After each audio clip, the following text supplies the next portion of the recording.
Hello, welcome back. About a week ago, I posted a video explaining how to play this game, Syncanite Foundation, and the designer, Herr Thöne, enjoyed it, I guess, and asked me to film a proper review. So here I am, doing that. I do not have a script that I'm following for this. I'm just gonna kind of be rambling my thoughts. Hopefully they will be organized in some fashion. But yeah, I will hopefully by the end of this let you know whether or not this is the kind of game that you will enjoy. For starters, I know this will not be some people's kind of game. It is a little bit tricky. It doesn't exactly play the way that you might think it does. In my last video, I did kind of mention some of the issues that I have with the rulebook. If you want to find that video, it should be pretty easy. It's the only other one on the channel right now. I understand that this is actually the second version of the rulebook. There is in fact another one in the box as well that has more issues. But I do know that the designer is actually coming out with a set of errata to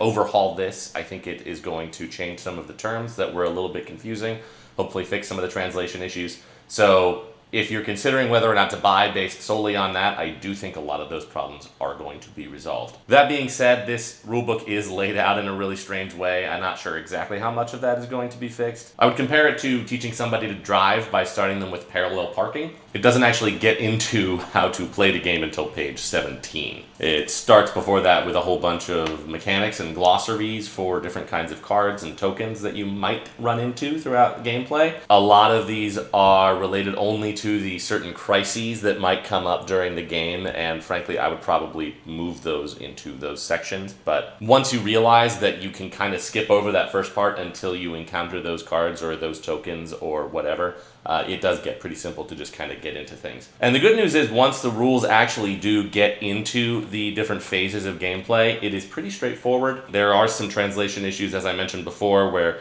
there will be keywords that are not always the same throughout, but most of them are pretty easy to figure out. And again, I do think that is all going to be resolved by the time you get your own copy of this, if you don't already have a copy. If you do already have a copy, go watch the other video and you'll learn how to play the game and see if you like it just from playing it. That's what I would do. And I do actually think this is the kind of game that you need to play or watch somebody play to know if it's the kind of game for you. It strikes me sort of as having a little bit of an identity crisis. I will go on a brief digression and hopefully explain what I mean by that.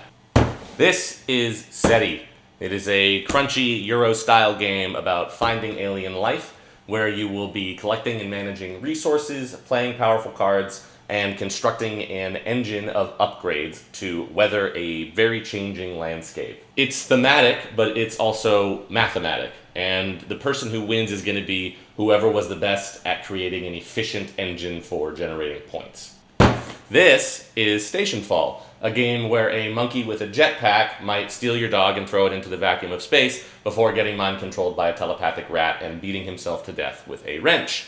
You may not have played either of these games, but you have certainly encountered games like them. SETI certainly falls into what people call Euro games. There's workers, there's cards, there's resource management, and there is lots of crunchy depth and strategy. Station Fall is what people refer to as Ameritrash, which is not really a name that I love, but it basically means it's more about the story, it's more about the emotive effect of what you're doing. It's more concerned with being evocative and funny than it is with being really specific on rules. That isn't to say that Station Fall lacks concrete rules. It has concrete rules. It's got a pretty bad rule book on its own right, but the point is each game is focused on giving you a different kind of experience. At first glance, Syncanite Foundation has all the trappings of a Euro game like SETI. It's got your workers who are gathering resources. It's got cards that you can play to maximize the effect of whatever it is that you're trying to do. But in reality, it ends up playing a lot more like a game like Station Fall. It gets zany and unpredictable and wacky, and you just kind of have to laugh at some of the stuff that happens. Again, there are concrete rules to describe what is going to occur, but the whole thing just feels, I don't want to say arbitrary, but sometimes it feels like random stuff is just happening to you. All of that is to say, you do kind of want to know what kind of experience you're going to get out of a game. And I don't know that Syncanite Foundation does a great job of telegraphing to a potential buyer or player what sort of experience they're going to have. Now, it is very narratively focused. I understand that there is a novel that this is either based off or that was based off this, or probably both kind of. I think the designer came up with a really interesting, evocative world of fantasy and sci-fi, and really wanted to delve in and let you experience what it was like to live in that world. In that way, Syncanite Foundation is a triumph. It really does make you feel like an oligarch vying for power, trying to screw over the other people who are also vying for that power, trying to figure out exactly what crisis you want to inflict upon the country in order to seize control and win the game. But it doesn't really start out that way. It starts out with you placing workers on a field and collecting 1 cube of food, and then, oh, I'm going to sell this blue cube for $9, and then I'll play this card. But the cards are all crazy. I mean, it's the stuff that happens on these is nuts. And you can play them whenever you want to. You don't really take turns in this game. You do for some of the phases, but the rest of the time you're just kind of throwing down stuff and seeing what happens. This is especially apparent in Phase 3, which is the Parliament phase, where these laws are going to come out and everybody's going to vote on them. But you kind of just do that all simultaneously, so you're playing these approval or rejection cards face down. Maybe you're sneaking in some kind of wacky conspiracy that's going to throw the whole thing upside down. Or maybe you're going to try and assassinate other people. And you're kind of all just playing these things until you decide you're done. At least that's how I think it goes. The rules are not super clear about if you do that in turn order. I don't think you do. I think you just kind of play stuff down. That's what makes sense to me. However, that isn't going to work for every kind of player, because you can just play operation cards, as they're called, whenever you want to. And some of them say anytime on them, and that means you can play them anytime. And some of them have phase numbers on them, and that means you can play them anytime. That is another thing that the designer noted to me in my first video of this game. He did call out that some of those cards are going to be overhauled a little bit in future editions. There is some confusion about the phase numbers on these cards and exactly when you can play them. Of course, there's not really confusion because the rules point out helpfully that you can in fact play them whenever you want to, unless they say you can't. And the phases are just sort of a recommendation for when you should play them. On the contrary, these dignitary cards have phases on them, and you can only use their abilities during those phases. But because they can interrupt other players' abilities, that's where that sense of arbitrariness kind of comes creeping back in, because somebody could be in the middle of doing one of their transactions and you could be like, oh, actually you lose all that food that you just picked up, so you can't sell that. Sorry. It can be kind of frustrating when stuff like that happens. I'm not gonna lie, it irritates me a little bit when it does. But it's also kind of the fun of the game. Maybe the person you're playing with just picked up a ton of Syncanite off the board during the harvest because they had the scheming doctrine, and then you just played a card that was like, no, actually you lose all that, and then maybe they played another card that says, no, actually that doesn't happen.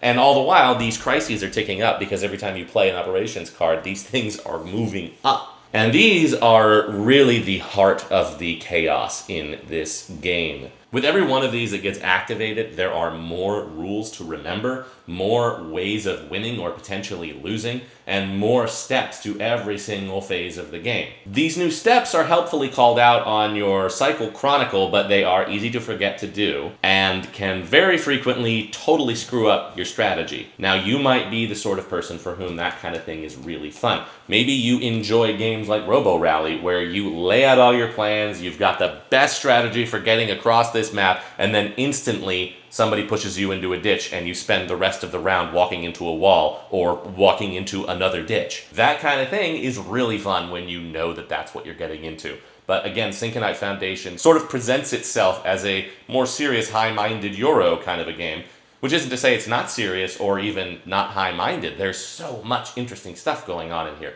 But half of the time, you're just going to end up going, oh, I guess you win because you had the Don Quixote card. Now, some of these crises don't change the game as much as some of the other ones do, but the fact of the matter is, as they pile up on each other and you may have 2 or 3 or 4 or even all 5 of them active, it's just a completely different game now. And that goes double for these pariah victory condition cards. By the way, you get these when you lose all of your victory conditions, and these things are just crazy. Like, there's this Scorched Earth one where you now are playing a totally different game. It's a bit like Root in that aspect, where suddenly maybe I am playing this game where I'm trying to drop nukes all over the map in order to win, and maybe you have this vengeance one where you're just randomly picking people to roll dice against and steal their victory condition cards. And you can also, by the way, just use it as many times as you want to in a row, as long as you have the soldiers to discard. All of those are the kinds of things that some players are going to find too arbitrary. And there are going to be those kinds of people, I'm sure you've played with them, who are going to get grumpy and refuse to ever play this game again with you. But for every one of them, there are also going to be people who are absolutely mesmerized by this complex interweaving web of systems. There is a story being told here every single time you play the game, and that's just cool. At the end of the game, you'll have to have a post-mortem and talk with each other about all the random stuff that happened to you. It wasn't really random. Usually people activate these things by choice, or at least know that they're going to get activated if they decide to play that card. But you just kind of accept it and go along for the ride. It's like I said in my last video, this is the kind of game where you don't know exactly what it's going to have in store for you when you start it. You just kind of have to go, well, let's see what happens. I will admit, this is not the kind of game that works for me all the time. I need to be in kind of the right mood to enjoy it. I generally like a game where I can pick a strategy at the start and try to go for that strategy. And this is not really a game where you can do that. It is a game where you have to be quick on your feet in order to counteract or at least adapt to the stuff that does happen. Maybe you decide to start out by building up an army of lots of soldiers and just overpowering everybody else, but you never get the cards you need to activate the war crisis. Maybe no laws come up that are going to increase it, nor do any of the fields or headlines. Or if they do, maybe you don't have a role that gets to have any say in what ones of those get played. So you may end up with a big old army of soldiers and no battles to use them in. Now, they are useful for gathering resources, and you will certainly find other ways to be of use, but it's also just as likely that you could get bombarded with operations from other players and be forced to discard all of your victory conditions in the first phase. The fact that the cards can be played at any time is probably the wonkiest part of this game. Everybody starts with the same 5, but it's really easy to accumulate a lot more of them after you harvest.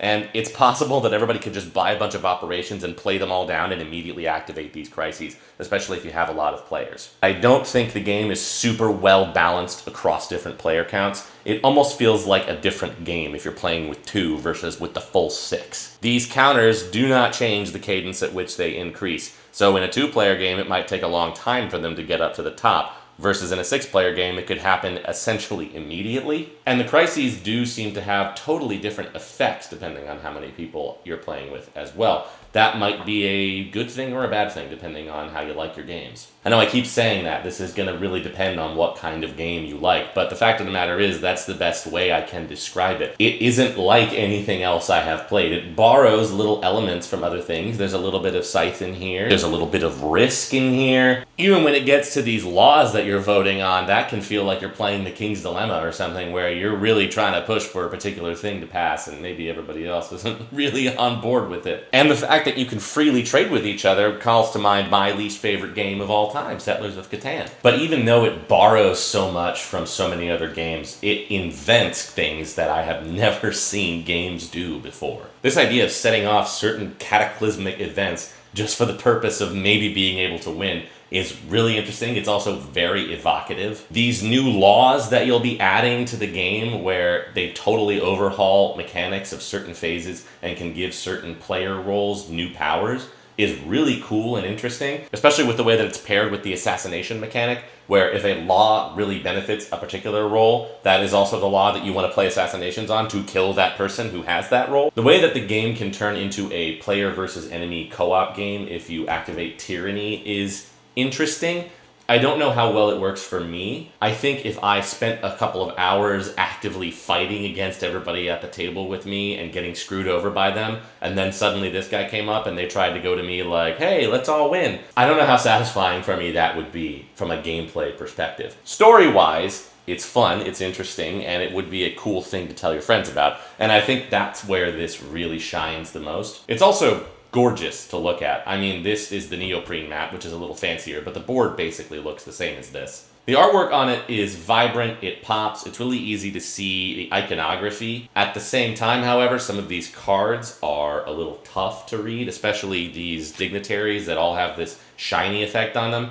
Depending on the lighting of the room you're in, these will be borderline impossible to read. That said, the iconography is all really strong, actually. It is pretty easy to see at a glance what everything means, what everything's going to do. And in a game with as many mechanics as this one, it is really nice to have a handy reference card that actually pretty much explains everything you're going to be doing. Like, yeah, you're going to need to look up some of the specifics of these crisis effects, but most of them are going to be on the cards that are on the board in front of everybody. Not all of the rules you need are there, but 90% of them are. And that is really good for a game this big. One of the things I really like to see in my board games, I think Shem Phillips over at Garfield Games does this really well, is when you are never totally out of options. I really like when you can convert resources into other resources or use cards to get stuff that you need. Syncanite Foundation does that really well, but in a way that I haven't really seen other games do it. Essentially, you always have some option to do something. You never will really run out of soldiers because you'll get them back at the end of each cycle. You can always basically pick up cards and use them whenever you like. Most of the cards are also really powerful. Like, the stuff that you can do with these cards is crazy.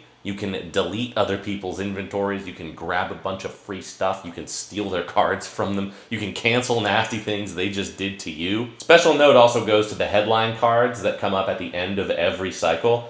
Those are just insane. Like, those are pretty much guaranteed to set off a crisis. And they also completely change the landscape for the next round. It's that kind of unpredictability that makes this something that you really can't get mad at even when you really want to. The first time somebody plays a card against you to steal one of your victory conditions, it's going to make you really angry until you get another card that you can use to totally screw them over. And then it feels kind of good. And then at the end of the cycle, you probably both get screwed over, or everybody gets $1 million or something like that. That isn't one of them, but you get my point. And in the event that you do lose your dignitary or you lose all your victory conditions, you can very easily get stuff back. And if you don't get your victory conditions back, you do start with a card that lets you get them back. But if you use that and then you lose them all again, these pariah victory condition cards that you get when you lose them all are nuts. I mentioned them earlier, and they really make it easy to win. There's almost a strategy in losing all of your victory conditions so you can grab one of those and then win with that. One thing I do want to call out is this, the war crisis. I didn't really touch too much on that in my video because I didn't really know what to say to explain it, because I do think the rules cover it pretty well. You essentially are just moving in and then rolling dice, and whoever rolls higher wins and kills other people. There is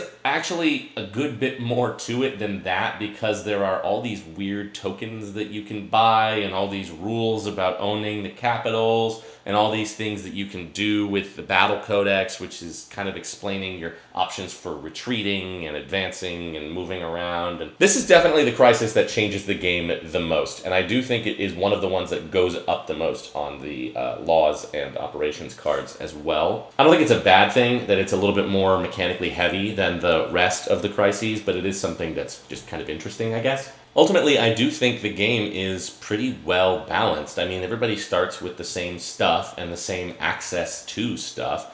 You start with no money, you start with no resources, and you just go out there and try to get what you can get. During the first phase, if you spend too much of your guys trying to kick somebody else out, they might just go and spread out over somewhere else and get a lot more than you did. On the subject of balance, I will call out these privilege cards.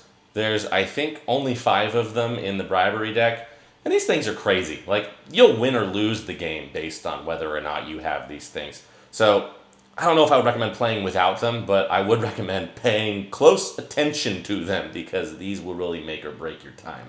Money doesn't start the game as particularly useful. It's just used for betting on the initiative order. But once you realize you can use it to completely empty out these markets and just get a ton of stuff and then convert all this food you just bought into a bunch of soldiers, it's pretty good. And if, Monopoly is active, you can buy Foundation shares and then just kind of win the game like that. That's pretty nice too. I do really like that each of these crises incentivizes you to go after a particular resource. If you're in the Revolution crisis, you want to get a lot of bribery cards so you can get those votes, because you can use the down votes to screw people over, you can use the up votes to maybe elect yourself chancellor and win the game. Monopoly obviously wants you to focus on money, so you can buy those Foundation shares. War, obviously, you want food and soldiers, mostly soldiers. Triage, you want food, but you also want the other things, so you can fill those markets up a little bit as well and hopefully win. Tyranny, you just kind of want your victory condition cards. That's kind of the resource that you're going for. But you also want a lot of everything else so that you don't have to lose those victory conditions. It is a very clever system that's at play here. It almost doesn't do itself any favors by being quite as zany and over the top as it is.